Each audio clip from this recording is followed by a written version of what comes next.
اعوذ باللہ من الشیطان الرجیم بسم اللہ الرحمن الرحیم۔ جمعرات کے دن والدین کے لیے یہ دعائیں لازمی پڑھیں۔ والدین کی روحوں کو اولاد پر فخر محسوس ہوگا۔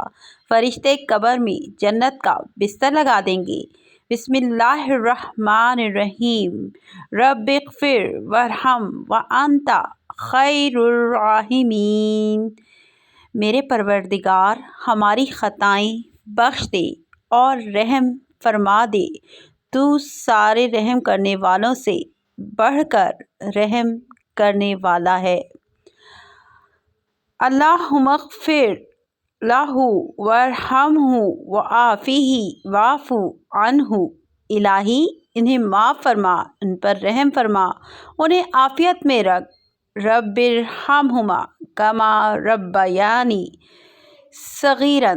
ترجمہ: اے میرے رب، ان دونوں پر رحم فرما کہ انہوں نے بچپن میں مجھے رحمت و شفقت سے پالا تھا۔